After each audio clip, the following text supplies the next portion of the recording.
Okay dear students and viewers, आज मैं जो लेक्चर लेकर आया हूँ उसका टाइटल थोड़ा अलग है। क्या हम भगत सिंह को भूल गए? हमने आपसे और अपने आप से ये प्रश्न किया है। और मैं सबसे पहले बताऊं, आज 23 मार्च टेक्निकली शहीद दिवस है। और मैं आपको बताना चाहूंगा कि 23 मार्च को कितने लोग भगत सिंह, सुखदेव थापर और शिवराम राजगुरु को याद कर रहे हैं। ये लेक्चर आज रिकॉर्ड करने की प्रेरणा मुझे कहां से मिली, मैं पहले आपसे शेयर करना चाहूंगा।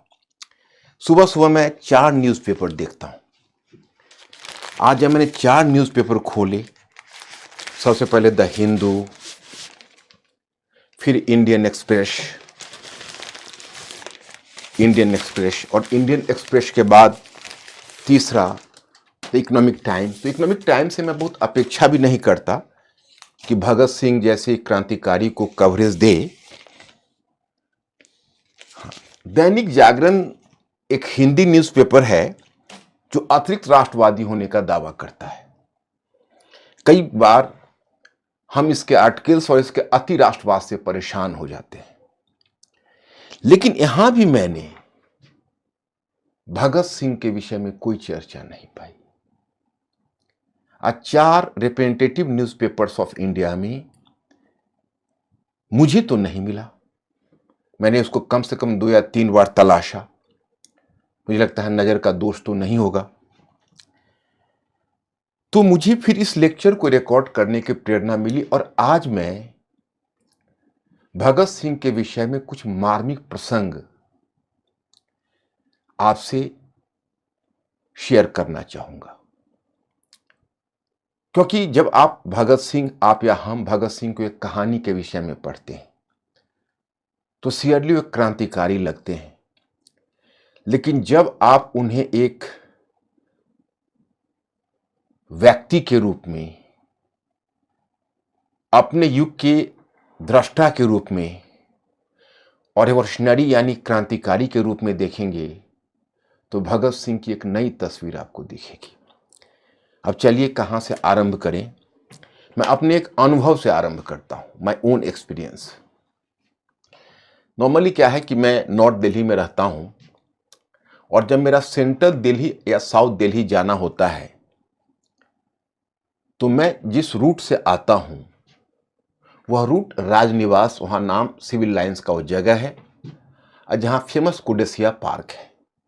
यह वही कुदसिया पार्क है जहां भगत सिंह को अन्य मित्र क्रांतिकारियों ने अंतिम विदा दी थी। और वह मुझे रिटर्निंग रूट में मिलता है, क्योंकि वन वे है तो जाने के रूट में कभी मिलता नहीं। और नॉर्मली मैं जब रिटर्न हो रहा होता हूं तो नाइट होता है और वह जगह भी ऐसी है जहां डार्क होता है। तो कई बार तो मैं इतना इमोशनल हो जाता हूं उस पार्क को देखने के बाद कि मैं कुछ समय के लिए ड्राइवर को कहता हूं जरा गाड़ी रोको और विजुअलाइज करता हूं कि वो अंतिम दिन इनकी मीटिंग कैसे हुई होगी।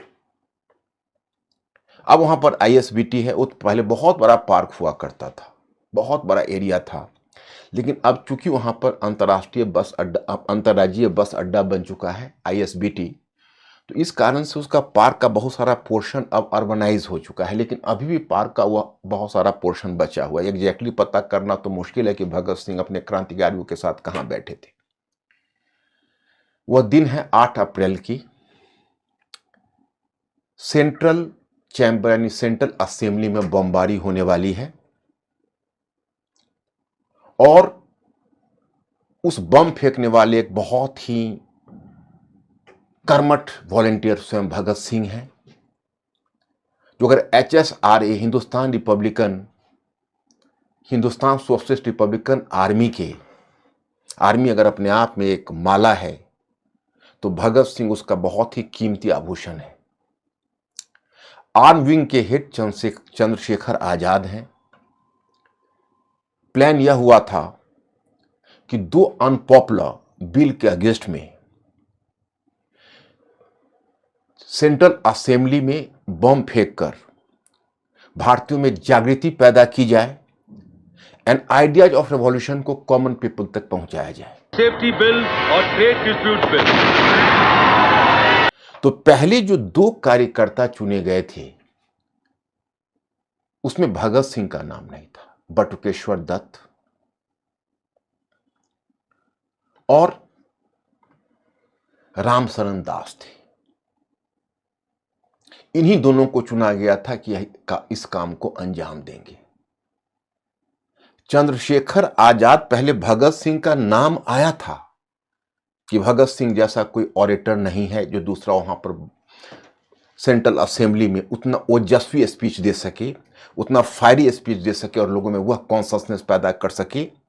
लेकिन चंद्रशेखर आजाद इस बात से वाकिफ थे कि अगर एक बार भगत सिंह सरकार के हाथ में आ गया तो उसके पीछे लाहौर षड्यंत्र केस, लाहौर कॉन्स्पिरेसी केस को ओपन कर दिया जाएगा और वो भगत सिंह से हमारी अंतिम विदाई होगी। क्योंकि जो प्लान था, मैं आप प्लान के बारे में बताऊंगा, इनऑफेंसिव बॉम्ब था, नॉन लीथल था।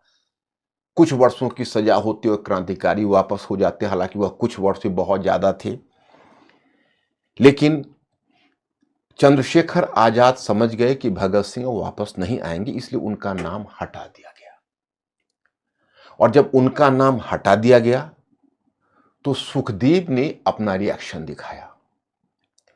अब सुखदेव ने क्यों रिएक्शन दिखाया, इसकी कहानी हम थोड़ा पीछे से आपको लाएंगे। और भगत सिंह को कायर तक कह डाला।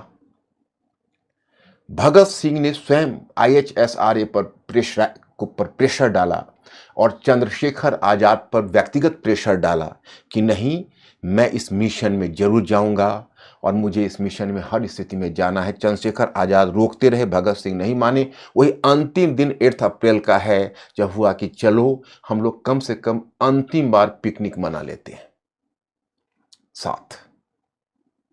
और भगवती चरण बोहरा, उनकी पत्नी दुर्गा भाभी एक अच्छी कुक भी थी और भगत सिंह के हर टेस्ट को जानती थी। तो वह जो फूड्स कुक करके लाती हैं दुर्गा भाभी, उसमें ऑरेंज है जो भगत सिंह को बहुत पसंद था, स्वीट्स है जो भगत सिंह को बहुत पसंद था, और बाकी फूड्स हैं।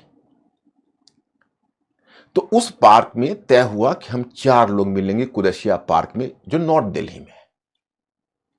और यह जो बॉम्ब फेंका जाना था वो सेंट्रल दिल्ली में है, लेकिन मीटिंग यहां होनी है। वही 4 लोग बैठते हैं, चंद्रशेखर आजाद आते हैं, भगवती चरण बोहरा, दुर्गा भाभी आती हैं और भगत सिंह आते हैं। चारों खा रहे हैं, कोई एक दूसरे से बातचीत नहीं कर पा रहे हैं क्योंकि सभी के मन में है कि यह अंतिम मीटिंग है, इसके बाद भगत सिंह से हमारी मुलाकात नहीं होगी। और भगत सिंह भी इस अंजाम को जानते हैं, लेकिन बीच बीच में मुस्कुराकर वह लोगों को गुड ह्यूमर में लाने की कोशिश करते हैं। और उसी पार्क और वही उस पिकनिक से वो बाहर निकलते हैं और सीधे उस असेंबली हॉल की तरफ चल देते हैं जहां पर उन्हें बॉम्ब फेंकना है। लेकिन चलिए इस कहानी को थोड़ा पीछे से लाते हैं। भगत सिंह किशन सिंह के पुत्र और अजीत सिंह के भतीजे, एक तरह से आप माने तो जन्मजात क्रांतिकारी थे, क्योंकि उनके परिवार में क्रांति की एक लंबी परंपरा रही थी। अजीत सिंह जो स्वयं ही बहुत उग्रवादी और बड़े क्रांतिकारी रहे थे, उनके चाचा, और जो किशन सिंह उनके फादर हैं वो भी फ्रीडम फाइटर रहे थे, स्वतंत्रता सेनानी थे। भगत सिंह को उन्होंने खालसा कॉलेज में नहीं पढ़ाया क्योंकि उनको डाउट था कि खालसा कॉलेज पर कुछ न कुछ ब्रिटिश हुकूमत की स्वामी भक्ति का प्रभाव है। इसलिए उन्होंने चुना आर्य समाज यानी DAV कॉलेज को, जिसमें भगत सिंह को शिक्षा मिली, क्योंकि उसमें नेशनलिज्म की भावना थोड़ा ज्यादा प्रबल थी। भगत सिंह शिक्षा दीक्षा लेने के बाद धीरे धीरे स्वयं क्रांति की तरफ उन्मुख हुए पहले एक संस्था बनी थी HRA, आप लोगों ने नाम सुना होगा, हिंदुस्तान रिपब्लिकन एसोसिएशन, और उसको फॉर्म किया था सचिन सान्याल और योगेश चंद्र चटर्जी ने। भगत सिंह उससे भी इनडायरेक्टली जुड़े थे। चंद्रशेखर आजाद तो उसके बहुत ही एक्टिव कार्यकर्ता रहे थे। अब ये लंबी कहानी में मैं नहीं जाना चाहूँगा। 1924 में कानपुर में इसका गठन हुआ था और 1925 में काकोरी ट्रेन डकैती हुई थी। उसके बाद जो सरकार ने जो व्यापक धरपकड़ की थी, इसमें बड़े-बड़े दिग्गज क्रांतिकारी पकड़े गए थे। उनमें 4 को तो फांसी हो गई थी, राम प्रसाद बिस्मिल, रोशन सिंह, अशफाक उल्ला खां और राजेंद्र लाहिड़ी। लेकिन चंद्रशेखर आजाद बच निकले थे और बहुतों को सजाए काला पानी मिली थी।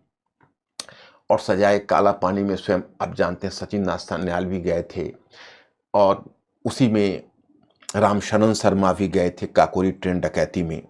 वो भी सेलुलर जेल अंडमान निकोबार गए थे। उसकी पीड़ा तो एक अलग कहानी है जो कभी मैं आपको बताऊंगा कि सेलुलर जेल का कितना दर्दनाक अनुभव जिस क्रांतिकारी ने भी, जिस रेवोल्यूशनरी ने झेला है। अब काकोरी ट्रेन डकैती के बाद चंद्रशेखर आजाद ने फिर बिखरी हुई पार्टी को दोबारा संगठित किया। तब तक भगत सिंह ने 1926 में एक पंजाब में एक और क्रांतिकारी संगठन बनाया जिसका नाम था नौजवान भारत सभा। नौजवान भारत सभा डायरेक्टली क्रांतिकारी नहीं था, लेकिन क्रांति के विचारों से ही प्रेरित था। और फिर भगत सिंह HRA के सदस्य बने और 1928 में दिल्ली के, वह बड़ा ही फेमस जगह है लेकिन थोड़ा सा सेक्लूडेड एरिया है, उसका नाम है फिरोज शाह कोटला, जिसका नाम अब चेंज हो चुका है। वहीं पर रेवोल्यूशनरीज की बैठक हुई। उसमें चंद्रशेखर आजाद स्वयं शामिल नहीं हुए थे, भगत सिंह शामिल थे।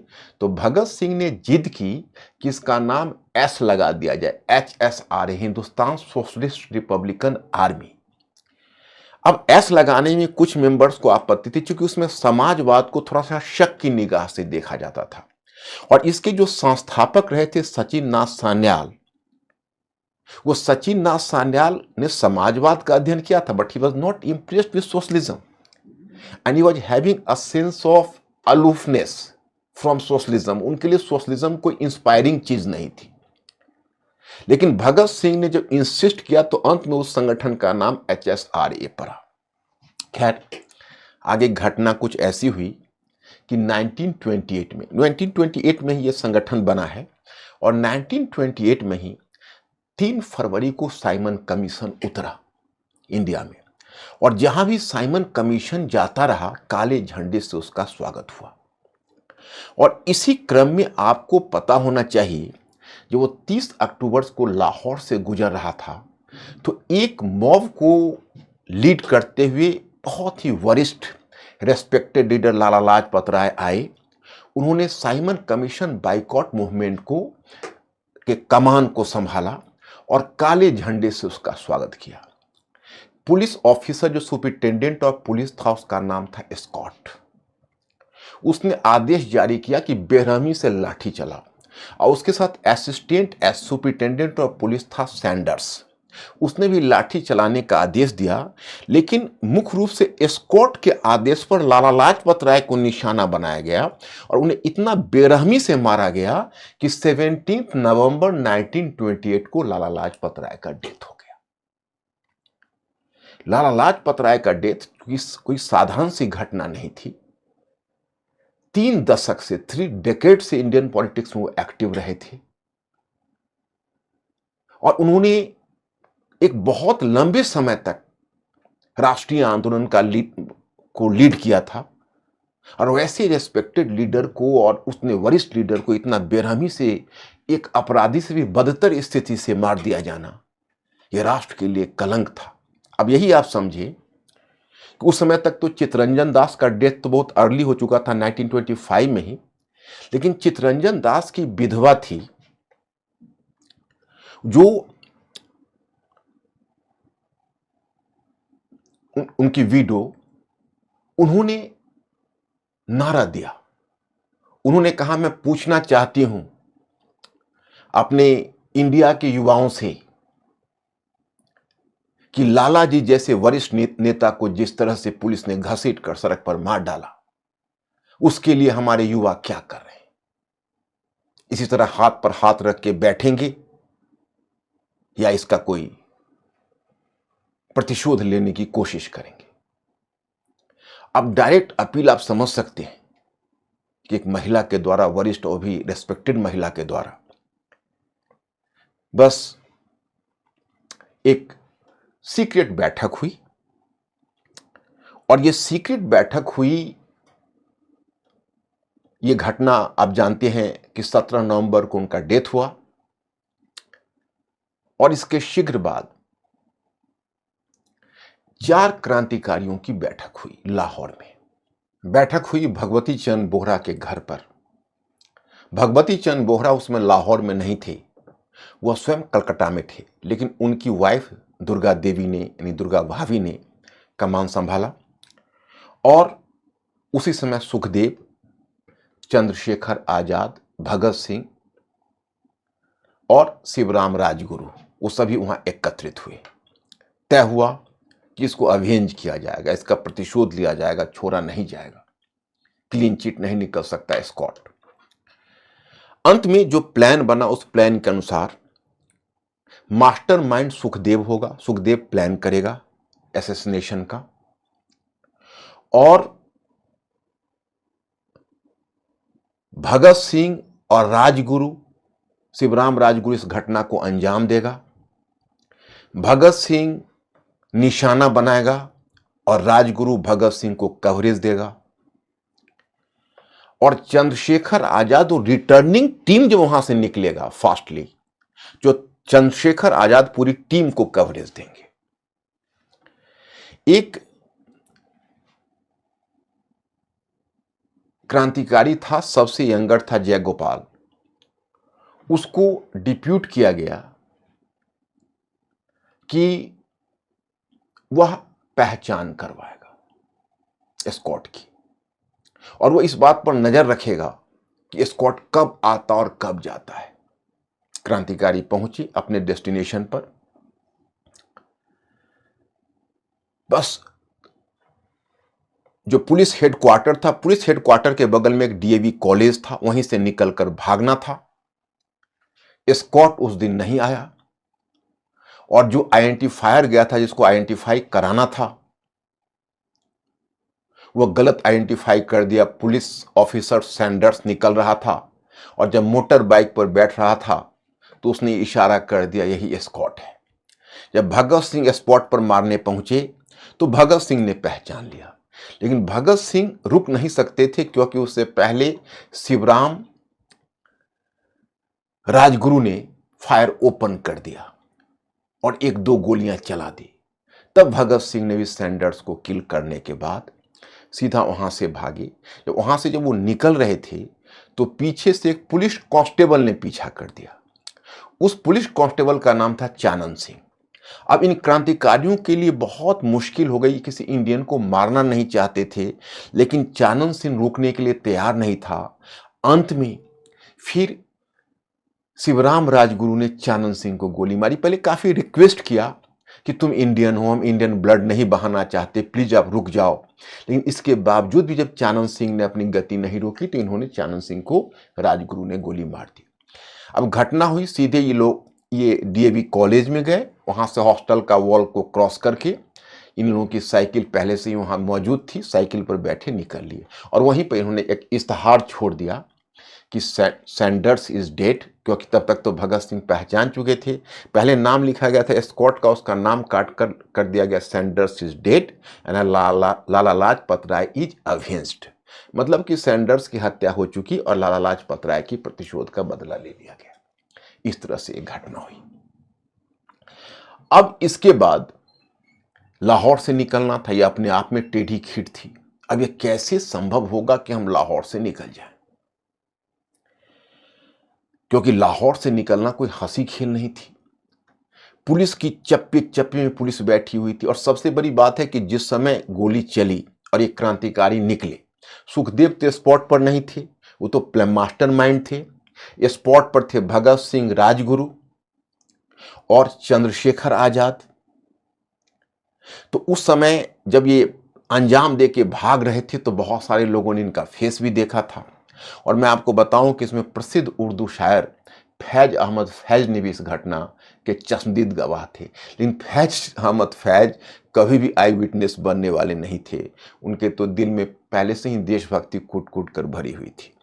तो वहाँ से अब निकलने का प्लान हुआ, तो भगत सिंह ने उसी समय अपना अंग्रेजी अतलाई, अंग्रेजी हैट पहना और भगत सिंह ने ओवरकोट पहना और अपना नाम रखा रंजीत। माने एक तरह से इंग्लिशाइड इंडियन का उसने अपना पोस्चर पकड़ लिया, इंग्लिशाइड रईस इंडियन जिसके पास काफी पैसा हो और बहुत रेस्पेक्टेड मैन है। और दुर्गा भाभी बड़ा ही उसकी वाइफ का रोल प्ले कर रही थी, और वाइफ के रूप में दुर्गा भाभी उसकी मतलब उस पत्नी के रूप में एक बड़ा ही एफ्लुएंट घर की महिला, जिसके पास काफी ज्वेलरी से लेकर और वेल ड्रेस्ड है दोनों। मतलब एक तरह से ऐसा लगता था किसी बहुत ही वेल टू डू फैमिली से हैं और बहुत रेस्पेक्टेड फैमिली से हैं। और राजगुरु को उनका सर्वेंट बना दिया गया कि राजगुरु उनके सर्वेंट होंगे और सर्वेंट होकर वो एक इंडियन वेश में सर्वेंट के रूप में इनका सामान उठाए।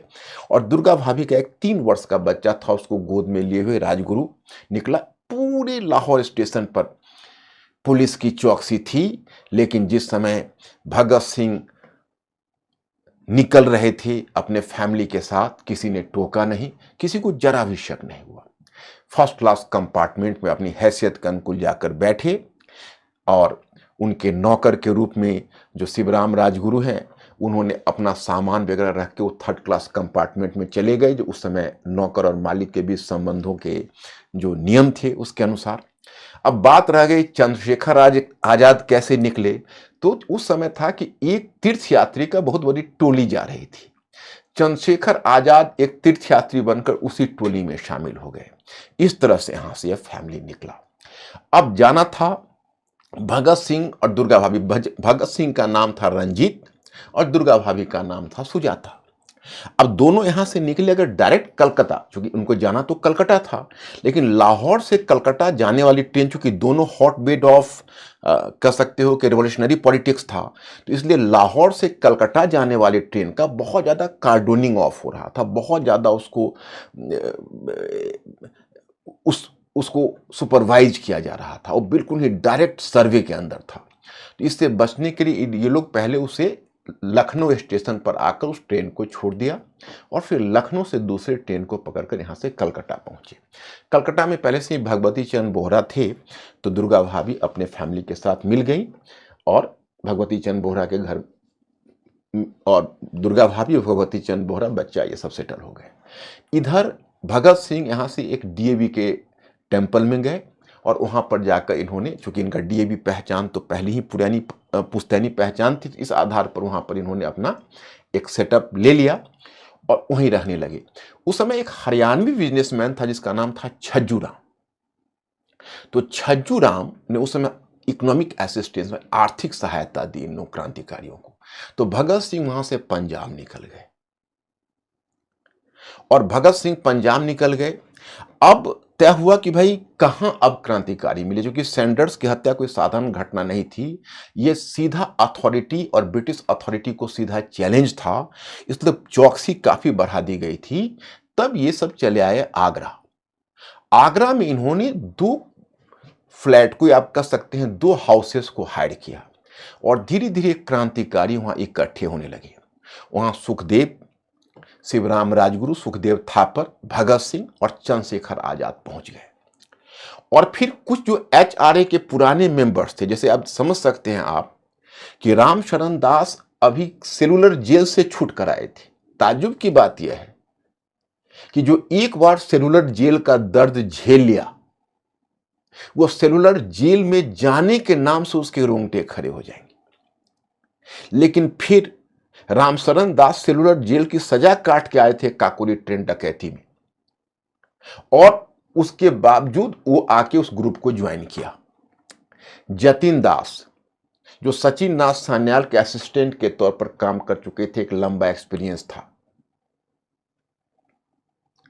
उसने भी ग्रुप को ज्वाइन कर लिया। बटुकेश्वर दत्त जो बंगाल से थे लेकिन वो कानपुर में पढ़ रहे थे, उन्होंने भी आकर ग्रुप को ज्वाइन कर लिया। तो धीरे धीरे रिवॉल्यूशनरी फिर एक बार ये असम्बल हो गए। अब तब तक आ गया 1929 और अर्ली 1929। अब लॉर्ड इरविन की सरकार थी।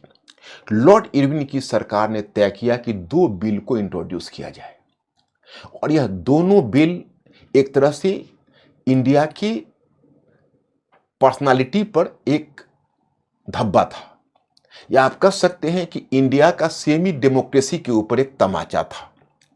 और वह क्या?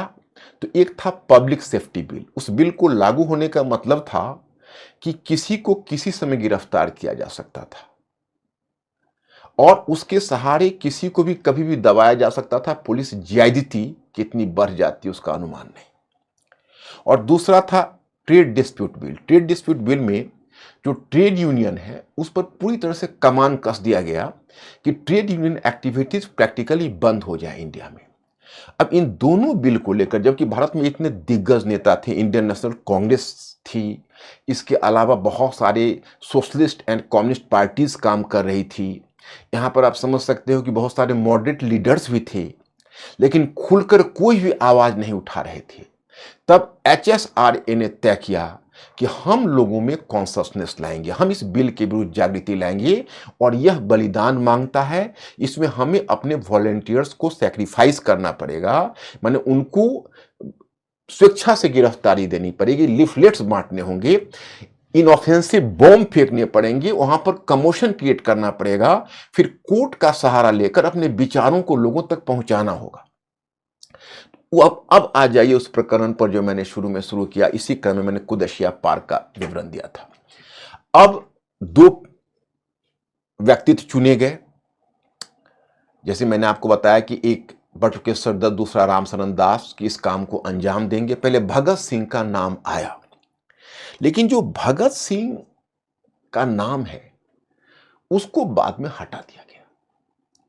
अब देखिए, यहीं से कंफ्यूजन होता है। एक बहुत बड़ा डिस्प्यूट है जो मैं आपसे शेयर करना चाहूंगा। हालांकि मैं आपको बताऊं कि ये तो है बेसिकली इकोनॉमिस्ट, नाम है संजीव सान्याल। अभी तो आप जानते हैं गवर्नमेंट से एसोसिएटेड हैं और बहुत अच्छी अच्छी इकोनॉमिक पोस्ट को यहाँ से लेके, मतलब वर्ल्ड से लेके इंडिया तक इन्होंने ग्रेस किया है।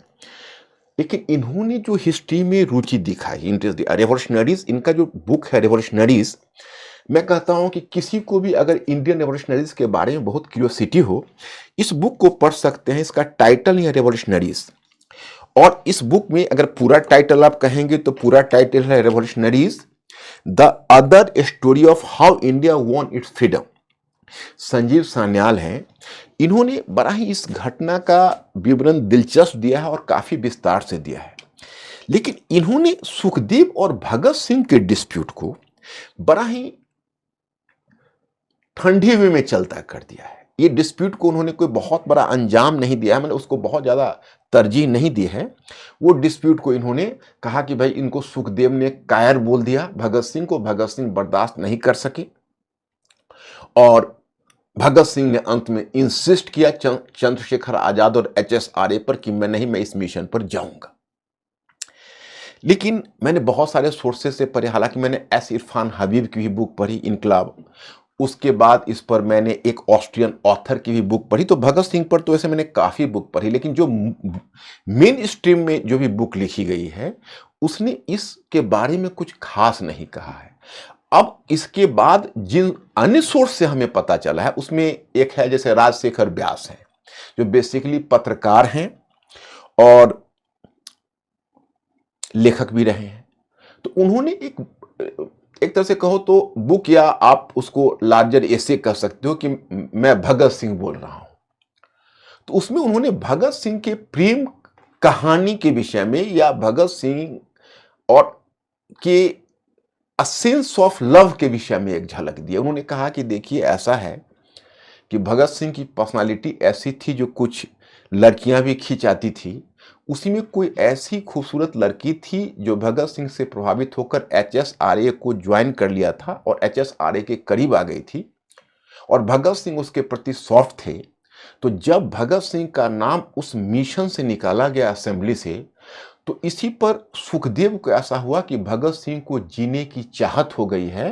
उन्होंने भगत सिंह से स्पष्ट शब्दों में कहा कि अब तुम क्रांतिकारी नहीं रह गए और क्रांति के लिए किसी काम के नहीं रह गए। हालांकि मैं ये चीज़ डायरेक्ट नहीं पढ़ा हूँ, मैंने रेफरेंस में भी पढ़ा है।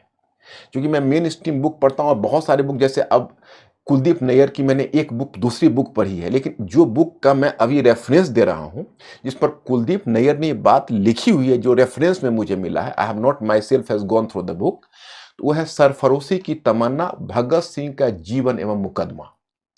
तो इसमें संभवतः इसलिए मैं कह रहा हूं कि मैं किसी तीसरे रेफरेंस से पढ़ रहा हूं, इसमें संभवतः कुलदीप नैयर ने यह वर्णन किया है कि वह जिसके प्रति भगत सिंह अफेक्शनेट थे, उनका नाम के रूप में वो दुर्गा भाभी देती है, और वो कहती हैं कि भाई ये बड़ा ही एक नेचुरल हो जाता है अफेक्शन, क्योंकि एक इंसान को दूसरे इंसान से तो इस तरह का था, लेकिन उन्होंने, कुलदीप नैयर ने संभवतः यह बात लिखी कि दूसरे किसी क्रांतिकारी ने कभी इसकी चर्चा नहीं की।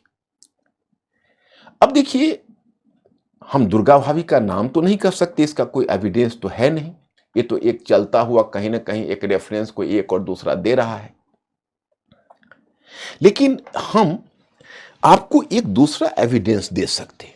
वो दूसरा एविडेंस ये है कि why I am an atheist, ये भगत सिंह के द्वारा, इसका जो पहला जो मेजर आर्टिकल है वो खुद लिखा हुआ है, और भगत सिंह ने जो डिफरेंट लेटर्स लिखे हैं, वह लेटर्स ओरिजिनल भगत सिंह का लिखा हुआ है। उन्होंने पंजाबी में लिखा है, लेकिन मेरे पास ये इंग्लिश वर्जन है, इसका हिंदी वर्जन भी निकला हुआ है। अगर कोई आप में से जिज्ञासु पाठक हो और भगत सिंह की विचारधारा के बारे में एक्स्ट्रा जानना चाहते हो, तो मैं तो कहूँगा कि उसके डेप्थ ऑफ नॉलेज आपको समझ में आएगी। मैं नास्तिक क्यों हूँ, हिंदी में निकला हुआ है। वैसे why I am an atheist, ये भगत सिंह ने, इसमें एक तो उसने अपने पिता किशन सिंह के नाम पत्र लिखा है, जैसे इन्होंने, जस्ट मैं आपको बता रहा हूं, एक तो उन्होंने माय डियर फादर, मतलब अपने पिता, भगत सिंह ने अपने पिता को पत्र लिखा है, और वो क्यों लिखा है वो ओकेजन भी बताऊंगा। उसके बाद उन्होंने एक दूसरा पत्र लिखा है, डियर ब्रदर, और वो किसके लिए लिखा है, तो लेटर शहीद सुखदेव। अब ये शहीद सुखदेव को जो लेटर उन्होंने लिखा है, वो लेटर गिरफ्तार होने मतलब से थोड़ा पहले सीताराम बाजार में लिखा है, दिल्ली के सीताराम बाजार में लिखा है, और वह लेटर, उसके बाद तो गिरफ्तार हो गए, तो फिर सुखदेव से तो उनकी मुलाकात हुई नहीं, और जब वो अरेस्ट होके चले गए तो फिर उन्होंने इतना काम किया कि लेटर, वो जब उन्होंने लिखा तो वो लेटर उन्होंने एक दूसरा उनका फ्रेंड क्रांतिकारी था, शिव वर्मा उसका नाम है, तो शिव वर्मा को उन्होंने लेटर दिया, कहा कि भाई यह लेटर आप सुखदेव को पहुंचा देंगे, और सुखदेव को लेटर मिला। हालांकि वो लेटर के बाद सुखदेव की क्या प्रतिक्रिया हुई हमको पता नहीं चला, लेकिन सुखदेव उसके कुछ समय बाद ही गिरफ्तार हुए, तो सुखदेव की गिरफ्तारी के समय वो लेटर निकल कर आया, और वह लेटर पूरा का पूरा इसमें छपा हुआ है जो भगत सिंह ने लिखा है। अब इसमें आप अनुमान करिए कि क्या इसके बीच, I am not talking about कि, क्योंकि भगत सिंह ने किसी लड़की की बात नहीं की है, डायरेक्ट किसी प्रेमिका की बात नहीं की है, लेकिन भगत सिंह के जो ये पूरे आर्टिकल है, इससे लगता है कि सुखदेव और भगत सिंह के बीच जो विवाद हुआ, उसमें कुछ लड़की संबंधी बात जरूर रही होगी। जैसे देखिए कितना इनका पायस विचार है, कितना पवित्र विचार है भगत सिंह का। मतलब अगर किसी को प्रेम की परिभाषा जाननी हो तो भगत सिंह से जाने। मतलब इन्होंने शुरू किया है, मैं थोड़ा सा आपको इसकी झलक दे देता हूं ताकि ऑथेंटिसिटी आए बातों में। डियर ब्रदर, सुखदेव को लिखा है, by the time you receive this letter I will be gone, going a far off destination. जब आप मेरा पत्र ये रिसीव करोगे तब तक मैं बहुत दूर जा चुका हूंगा, बहुत दूर निकल चुका हूंगा। Let me assure that I am prepared for the voyage in spite of all the sweet memories and the spite of all the charms of my life here. मैं आपको एश्योर करना चाहता हूं कि मेरे मन में भी बहुत सारी अनुभूतियां हैं, मेरे मन में भी आनंददायक अनुभूतियां हैं, बहुत सारी स्मृतियां हैं, लेकिन और बहुत सारे चार्म्स ऑफ लाइफ है, जीवन जीने की तमन्ना भी है, लेकिन मैं उसको सैक्रिफाइस करके हर कदम पर आगे बढ़ने के लिए तैयार हूं। मतलब इनका यह कहना है कि भाई इंसान है तो भावनाएं तो होंगी ही, लेकिन मुद्दा यह है कि हम अपने कॉज के लिए उस भावना को सैक्रिफाइस करने के लिए, बलिदान करने के लिए तैयार हैं या नहीं। अगर हमारे मन में वो भावना ही नहीं, इमोशंस ही नहीं है, अ सेंस ऑफ लव ही नहीं है, तो मैं न नेशन से प्यार कर सकता हूं, न किसी से प्यार कर सकता हूं। प्यार तो एक बहुत ही पवित्र अनुभूति है जो हर इंसान को इंसान बनाता है। हां, उसमें पार्श्विकता अगर आ जाती है, उन्होंने स्पष्ट कहा कि प्रेम पार्श्विकता नहीं है, it is not an animal instinct. यह दुनिया की एक पवित्र अनुभूति है जो त्याग और बलिदान मांगती है। और मैं आगे आपको एक दो लाइन और दिखाता हूं जिससे आपको क्लियर हो जाएगा। इन्होंने कहा कि again do I emphasize that I am full of ambition and hope and full charm of life. मैं आपको स्पष्ट कहता हूं कि मेरे मन में भी आनंद की अनुभूतियां हैं, मेरे मन में भी हर तरह के मानवीय अनुभूतियां, आकांक्षा है, आशा है, मैं सब मेरे मन के अंदर है। But I can renounce all at the time of need and that is the real sacrifice. लेकिन हां, जब जरूरत पड़ेगी तो हम ये सब कुछ छोड़ सकते हैं। यही जिंदगी का वास्तविक त्याग है। This things can never be hindrance in the way of man provided he be a man. अगर वह इंसान है तो प्रेम उसके मार्ग में बाधा नहीं बनेगी। और उसके बाद उन्होंने जो एक एग्जाम्पल दिया है, मैं अपने प्रबुद्ध पाठक को याद दिलाना चाहूंगा कि अगर आपने इटली का एकीकरण पढ़ा होगा, यूनिफिकेशन ऑफ इटली, तो वहां पर आपको एक पर्सनालिटी का नाम मिला होगा जिसका नाम है मैजनी। मैजनी एक रेवोल्यूशनरी था और मैजनी ने इटालियन यूनिफिकेशन का सबसे पहला स्वप्न वही देखा था। गैरिबाल्डी हो या काउंट काबूर हो, उसका रोल तो बाद में आता है, लेकिन यूनिफाइड इटली का अगर किसी ने पहला स्वप्न देखा तो वो मैजनी ही था। और मैजनी एक रेवोल्यूशनरी था और पॉपुलर मूवमेंट के थ्रू लाना चाहता था इटली में यूनिफिकेशन। तो 1830s में जब यूरोपीय क्रांति हुई थी तो उसने इटली में एक पॉपुलर मूवमेंट को ऑर्गेनाइज किया था। लेकिन इटली में उस समय तक 7 मोनार्क्स रूल कर रहे थे। उस सारे मोनार्क्स ने मिलकर मैजनी के इस रेवोल्यूशन को दबा दिया था। मैजनी के बहुत सारे साथी मारे गए थे और उसका सब कुछ नष्ट भ्रष्ट हो गया था। उसकी जो यंग इटली पार्टी थी वो टूटकर बिखर गई थी। तो भगत सिंह यहाँ मैजनी को कोट करते हैं। वो तो वेल रेड मैन थे, तो उन्होंने दुनिया का इतिहास पढ़ा था, हर जगह की बातें। उन्होंने कहा, सुखदेव को याद दिलाया कि आप याद करिए मैजनी को, कि मैजनी ने जिस समय 1830 में सब कुछ खो दिया, अपने साथियों को खो दिया, उसका मिशन नाकाम हो गया। मैजनी उस मोड़ पर खड़ा था कि वो आत्महत्या करने जा रहा था। वो आत्महत्या कर लेता, he might have committed suicide. लेकिन तभी उसका जो एक गर्लफ्रेंड है उसका लेटर आया। उस लेटर को पढ़ने के बाद मैजनी को इतना इंस्पिरेशन मिला कि मैजनी एक बार फिर खड़ा हो गया और रिवॉल्यूशन की दिशा में काम करना शुरू कर दिया। तो आपको कौन कहता है कि प्रेम इंसान को रोकता है, प्रेम इंसान को नाकाम बनाता है? प्रेम तो दुनिया की पवित्रतम अनुभूति में एक है। तो सुखदेव जब ये लेटर पढ़ा होगा तो उसको बहुत अफसोस हुआ होगा जो उसने भगत सिंह पर चार्ज लगाए थे। लेकिन ये भगत सिंह के इस लेटर से तो पता चलता है कि बीच में लड़की और लव जैसी कोई बात जरूर थी, लेकिन भगत सिंह की महानता को दर्शाती है कि भगत सिंह के लिए इन इमोशंस को रास्ते में बाधा नहीं थी। एक इंसान होने के नाते इमोशंस होना बहुत ही लाजमी है, लेकिन एक इंसान होने के नाते उस इमोशंस से ऊपर उठना भी उतना ही इंपॉर्टेंट है। और भगत सिंह ने इसे सिद्ध कर दिया। तो मैं अब आपको उस पार्क में, कुदेशिया पार्क की अंतिम मीटिंग, अगर सुखदेव ने यह बात नहीं कही होती तो भगत सिंह कुछ समय और भी आगे जीवित रहते, वह असेंबली में बॉम्ब फेंकने नहीं गए होते। अब भगत सिंह वहां से उठते हैं और चलते हैं असेंबली।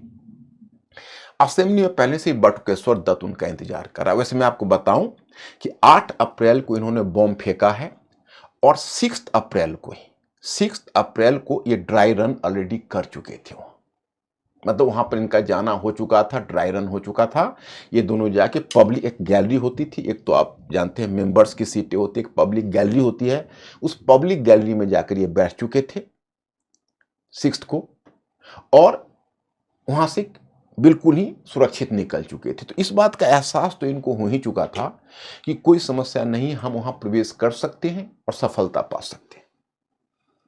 तो 8 को पहुंचे बटुकेश्वर दत्त इंतजार कर रहे थे और एक उसी समय कोई इंडियन मेंबर भीड़ से आया, कोई भारतीय था, वो उनका HSRA का कोई कह सकते हो कि फीलर्स था। वो आया, इनको दोनों को हाथ में पास दिया, फिर वो भीड़ में गुम हो गया। भगत सिंह और बटुकेश्वर दत्त वो पास लेकर गए।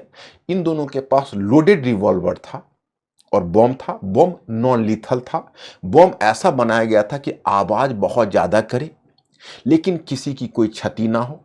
जब वो गए तो गैलरी खचाखच भरा हुआ था और सबसे बड़ी चीज वहां VVIP भी बैठे हुए थे, जिसमें कौन थे तो मोतीलाल नेहरू थे, मोहम्मद अली जिन्ना थे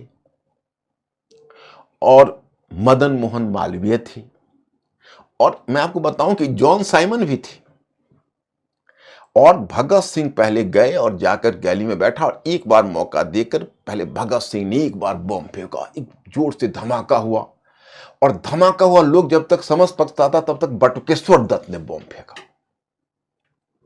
फिर दूसरा धमाका हुआ और तब इन्होंने लिफलेट्स को, पर्चे को फेंकना शुरू कर दिया। साम्राज्यवाद, डाउन डाउन, इंडिया की जय, भारत की जय और इनकलाब जिंदाबाद। अब वहां पर ऐसा माहौल हो गया। इन्होंने कहा कि ये बॉम्ब हमने, एक एक्चुअली फ्रेंच, एक बेसिकली फ्रेंच लीडर था जिसका नाम है आगस्टे वैलेंट, उसका ही फेमस कोट आता है जो भगत सिंह ने वहां इस्तेमाल किया है कि we make this sound for making the diff here. मैं ये इसलिए आवाज पैदा किया है ताकि हम जो बहरी लोग हैं उन्हें सुना सके। मतलब कि ये जो दो दो बिल पास हो रहे हैं, लोग क्या कर रहे हैं। और उसके बाद उन्होंने नारे लगाते हुए, जबकि उनके पास लोडेड रिवॉल्वर था, अगर वो चाहते तो इतनी गोलियां चला सकते थे जिसमें जितने अधिकारी थे उस समय उनको मारने के लिए सफिशिएंट थे और बहुत अच्छी कैजुअलिटीज कर सकते थे। लेकिन निर्दोष लोगों को मारना उन्होंने कभी अपना लक्ष्य नहीं रखा था। दोनों रिवॉल्वर भरा रह गया और वो आराम से दोनों रिवॉल्वर को चेयर पर रख दिया। दोनों बैठ गए। उधर से सर्जेंट आया, पुलिस सर्जेंट, और आके बड़ा पीसफुली उनको गिरफ्तार कर लिया। अब जब ये सब घटना हुई तब तक तो आपको याद है दुर्गा भाभी और भगवती चंद बोहरा इनके साथ पिकनिक मना चुके थे। उन लोगों को भी क्यूरियोसिटी थी कि भगत सिंह बटुकेश्वर दत्त गए हैं, पता नहीं क्या हुआ। तो उन लोगों ने एक तांगा किया, हॉर्स तांगा, और हॉर्स तांगा पर बैठ के हुए सेंट्रल दिल्ली में वो चक्कर लगा रहे थे रोड के ऊपर किसी न किसी बहाने से, ताकि कम से कम जो सेंट्रल चैम्बर्स है उसके लेजिस्लेटिव असेंबली की गतिविधि तो पता चले कि क्या हो रहा है। जब वो तांगे से जा रहे थे तो देखा कि उधर पुलिस भगत सिंह और बटुकेश्वर दत्त को खींचते हुए लॉरी में बैठाने के लिए ला रही थी और वो वहीं से उसके सामने से निकल रहे थे। अब 4 वर्ष का बच्चा, तब तक वो 3 वर्ष से 4 वर्ष हो चुका था, जो दुर्गा भाभी का बच्चा था, और भगत सिंह को तो बहुत करीबी से जानता था क्योंकि उनके घर में आना जाना प्राय होता ही था। तो उस बच्चे ने भगत सिंह को देखते कहा, लंबा चाचा, इसलिए क्योंकि वो लंबा चाचा कहता है। भगत सिंह को लंबा चाचा, क्योंकि इसका हाइट काफी था तो भगत सिंह को लंबा चाचा बोलता था। तो उसने कहा कि लंबा चाचा। अब ये संयोग देखिए, किसी ने सुना नहीं तो भगवती चंद बोहरा और दुर्गा भाभी भी पकड़ी गई होती। तो खैर एनीवे, उनको लाया गया और ले जाकर उन्हें असेंबली से जेल में लाया गया। और जेल में जिस समय वो भेजे गए, पहले सेंट्रल जेल में, तो उसी समय प्रशासन एक्टिव हो गया क्योंकि काम तो बहुत बड़ा किया था। असेंबली में बम फेंकना, पर्चे बांटना और पब्लिक सेफ्टी बिल और ट्रेड डिस्प्यूट बिल के अगेंस्ट में पब्लिक कॉन्शसनेस बढ़ाना। तो सरकार तो घबरा गई थी। तुरंत पुलिस का ऑर्डर आया। जितनी भी प्रेस थे दिल्ली के, उसमें तो इतने ज्यादा प्रेस नहीं होते थे, आपको पता है, कि आप लोगों को ये पूरी इवेंट को अंडरमाइन करके छापना है। You have to downplay the whole affairs. मतलब आप लोगों को डाउन प्ले करना है, इस घटना को एक क्रिमिनल एक्टिविटीज बताना है, इसको कोई तुल नहीं देना है। अब ज्यादा से जो प्रेस थे वो सब तो उस ऑर्डर से कंप्लाई कर गए क्योंकि ब्रिटिश हुकूमत के विरोध में खड़ा होना तो चैलेंज था। लेकिन हिंदुस्तान टाइम्स, जिसके उस समय हेड थे मदन मोहन मालवीय, तो मदन मोहन मालवीय ने इसमें बहुत चालाकी दिखाई। पब्लिकली तो सपोर्ट नहीं किया और अपने आप को डिसोसिएट किया इस घटना से। जब संपादकीय लिखा गया उसका एडिटोरियल, तो एडिटोरियल में उन्होंने परहेज किया कि हम किसी तरह से क्रांतिकारियों का समर्थन करें, लेकिन पहले पेज पर 10 तारीख को, यानी 8 को ये घटना हुई, 10th को पूरे हिंदुस्तान टाइप के पहले पेज पर कवरेज दे दिया पूरी घटना का।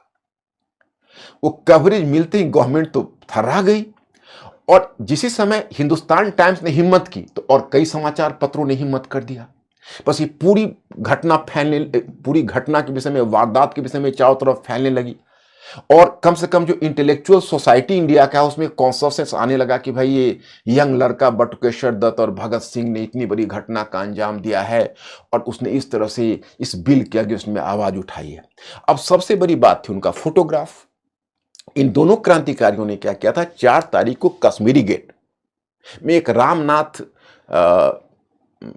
पब्लिशर्स करके, रामनाथ फोटोग्राफर्स सॉरी, इसकी वहां पर जाके दोनों ने अपने फोटो खिंचवाए थे। उसमें क्रांतिकारियों में एक रूल था, जैसा कि संजीव सान्याल कहते हैं कि वो प्राय अगर कोई इस तरह के बहुत खतरनाक मिशन पर जाने वाले होते थे तो उस घटना को वो पहले चाहते थे कि उनकी कुछ फोटोग्राफी हो जाए, ताकि उनका नाम इमोर्टल हो जाए, या फिर उनके मार्टिरडम यानी उनकी शहादत को बाद में लोग ज्यादा याद कर सके।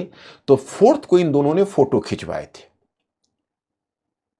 रामनाथ फोटोग्राफर्स में, और तब तक वो फोटोग्राफर फोटो नहीं दिया था, तब तक ये घटना हो गई। अब तो चप्पी चप्पी में बात फैल गई कि भाई ये 2 क्रांतिकारी, और फोटो से वो तो फोटोग्राफर्स तो पहचान ही लिया इन दोनों को। और सबसे बड़ी बात है कि उस फोटोग्राफर का पुलिस कनेक्शन था, और पुलिस कनेक्शन होने की वजह थी क्योंकि पुलिस कनेक्शन इसलिए उसका था क्योंकि वह प्रिजनर्स का भी फोटो लेता था और पुलिस उसको बुलाती थी प्रिजनर्स का फोटो लेने के लिए। अब हुआ कि भाई इन दोनों का, चंद्रशेखर आजाद का कहना था कि भाई इस बात की पूरी पब्लिसिटी तब होगी जब भगत सिंह और बटुकेश्वर दत्त के फोटो न्यूज़पेपर में छपेंगे, लेकिन फोटो आएंगे कैसे? तब 2 को डिप्यूट किया गया, एक शिव शर्मा और दूसरा जयदेव कपूर, शिव वर्मा और जयदेव कपूर। शिव वर्मा और जयदेव कपूर दोनों गए, और दोनों ने पहले ही पिस्टल पर अपने घोड़े चढ़ा रखे थे, क्योंकि उनको लग रहा था जिस समय मैं फोटोग्राफ मांगूंगा उसी समय जर्नलिस्ट जो है वो मैं समझ लेगा कि भाई भगत सिंह का साथी है, और तुरंत वह कुछ न कुछ वारदात करने की कोशिश करेगा, पुलिस को इतला देने की या कुछ भी। तो पहले ही उन्होंने घोड़े के नाल चढ़ा रखे थे अपने रिवॉल्वर के, और कहा कि देखिए आपके पास ये फोटोग्राफ है, वो आप हमें दीजिए। और आपको जानकर आश्चर्य होगा कि क्या नेशनलिज्म अंदर ही अंदर। आप जानते हैं HSRA की फंडिंग आती थी बड़े बड़े लॉयर्स से, इसकी फंडिंग होती थी बड़े बड़े नेताओं से, इनडायरेक्टली मोतीलाल नेहरू से भी फंडिंग आती थी। मतलब पैसों की कमी नहीं थी, बड़े बड़े पूंजीपति, मतलब सबके अंदर में आग जल रही थी, ये लोग राष्ट्र के लिए कर रहे हैं। तो वो जो फोटोग्राफर है वो फोटो निकाल के दे दिया, और नेगेटिव भी इनको दे दिया मुस्कुराते हुए, और पैसे भी नहीं लिए। अब समझ सकते हैं कि उसके अंदर भी कहीं ना कहीं एक राष्ट्रवाद छिपा हुआ था, भले काम पुलिस का कर रहा था, लेकिन क्रांतिकारियों से उसकी भी सिंपैथी रही होगी। निकलते हैं, जब फोटो आया, चंद्रशेखर आजाद ने जितने भी इंपॉर्टेंट प्रेस है उसको फोटो रिलीज किया। अब तो भगत सिंह का वो कैप का फोटो जो आप देख रहे हैं वो आया, और बटुकेश्वर दत्त का फोटो तो आज मैं आपको नहीं दिखा पाया। बटुकेश्वर दत्त बड़ा ही यंग, अभी बहुत लग रहा था, जस्ट एडोलेसेंट की तरह दिख रहा था, उसका फेस वगैरह मासूम। लोगों में और भी सिंपैथी की लहर दौड़ पड़ी इन क्रांतिकारियों के लिए। तो इस तरह से आप देखते हैं। उसके बाद जब ट्रायल शुरू हुआ तो ट्रायल में इन लोगों ने ट्रायल को डिस्टर्ब करना शुरू किया, इनकलाब जिंदाबाद, भारत माता की जय, अपनी तरफ से कुछ बोलते ही नहीं थे। जजेज भी परेशान हो गए। अंत में इन लोगों को आजीवन कारावास की सजा मिली, 12-12 वर्षों की सजा मिलना ही था, क्योंकि कुछ भी नॉन लीथल बॉम्ब ही भी हो, लेकिन काम तो इतना बड़ा और ब्रिटिश हुकूमत के टाइम में किया। लेकिन सरकार इस बात से सेटिस्फाई नहीं थी, उसको लगता था कि भाई ये तो 14 वर्ष, 14 ईयर्स, ये तो 14 ईयर्स में फिर निकल भागेगा, क्योंकि अभी एज ही क्या था, भगत सिंह का एज उस समय 23 था, और बटुकेश्वर दत्त का शायद उससे भी कम या वही एज का रहा होगा।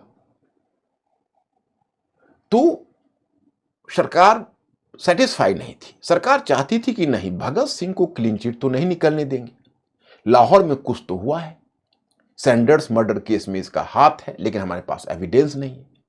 सरकार ने धरपकड़ शुरू कर दी।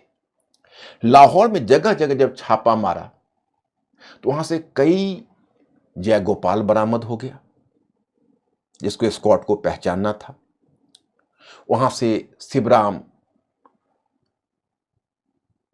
राजगुरु पकड़े गए, सुखदेव पकड़ा गया, सुखदेव पकड़े गए, ये सब गिरफ्तार हो गए वहां से। और उनके साथ जतिन दास भी गिरफ्तार हुए। सबको सरकार ने अपने हिरासत में ले लिया।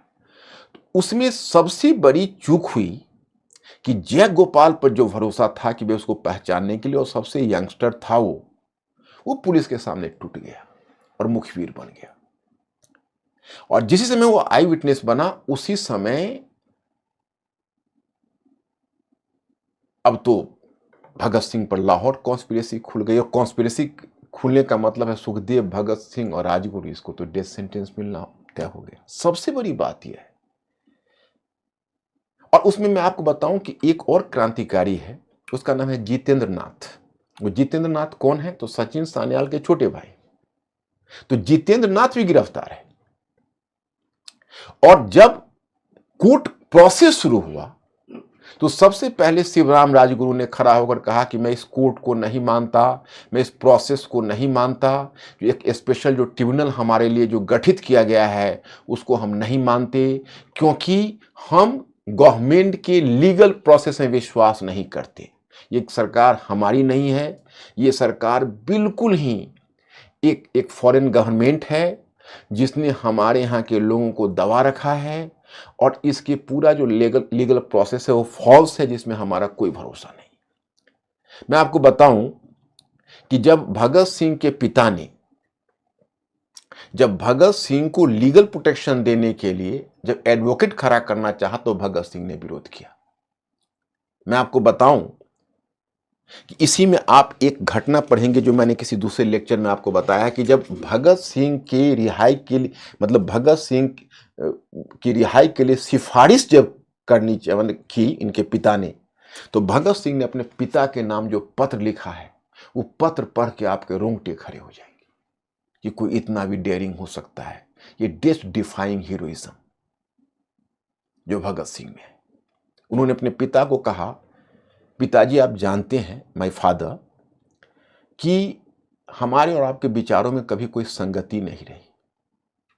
हम आपके पुत्र, आप हमारे पिता हैं और हम आपको बहुत रेस्पेक्ट करते हैं, लेकिन आपके विचारों से हम कभी सहमत नहीं रहे। हमारे जीवन का रास्ता बिल्कुल अलग रहा। आज मुझे बहुत हैरानी हो रही है कि आप एक क्रांतिकारी और आप खुद एक राष्ट्र प्रेमी और राष्ट्रवादी होकर आज आप मेरे छूटने की गुहार कर रहे हैं। आप इस बात को नहीं समझ पा रहे हैं कि मेरा मरना ये राष्ट्र के लिए कहीं ज्यादा बेहतर है अपेक्षाकृत मेरे जीने की।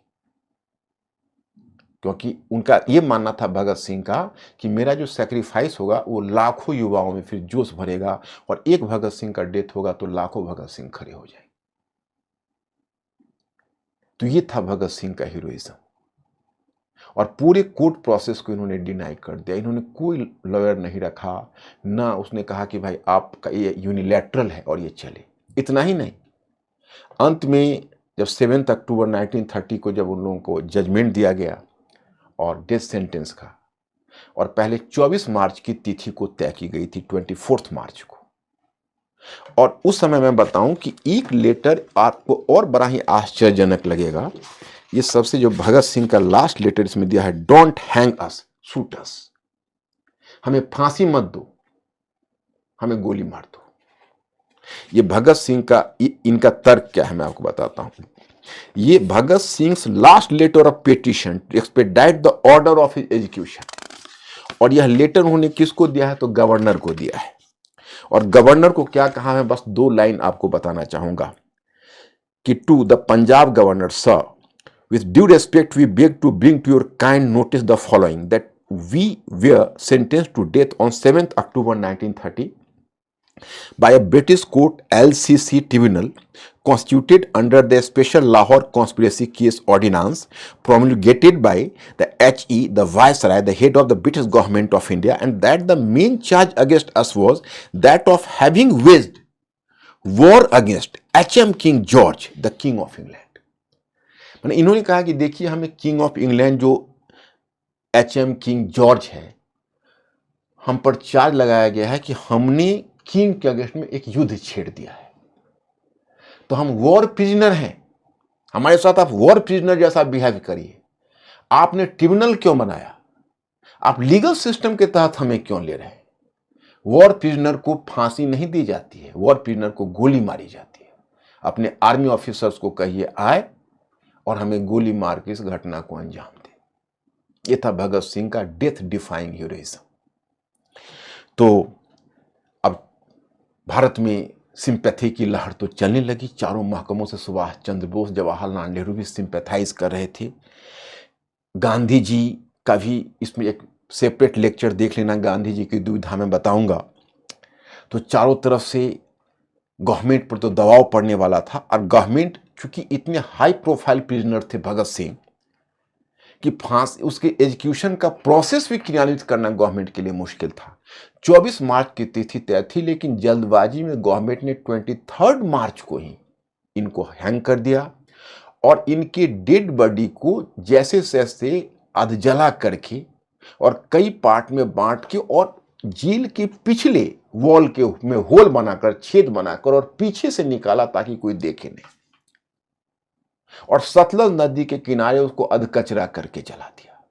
बाद में गांव वालों ने देखा तो गांव वालों ने अच्छे से उनका संस्कार किया।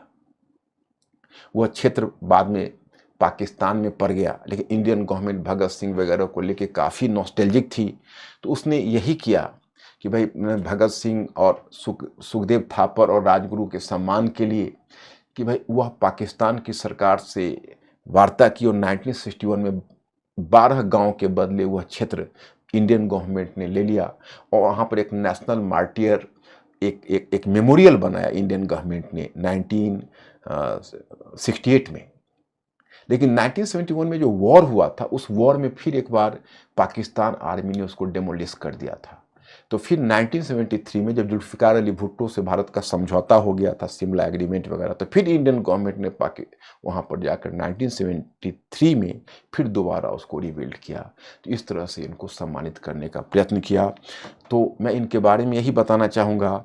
आज मुझे न्यूज़पेपर में इनका नाम या इस घटना को न देखकर आश्चर्य हुआ, क्योंकि मैंने तो बहुत शिद्दत से खोजा, हो सकता है आपको किसी न्यूज़पेपर में मिल गया हो, लेकिन मैंने सोचा कि मैं अपने प्रबुद्ध पाठकों को और अपने स्टूडेंट्स को आज का दिन तो जरूर याद कराऊं। Thank you very much. I will see you in the next lecture.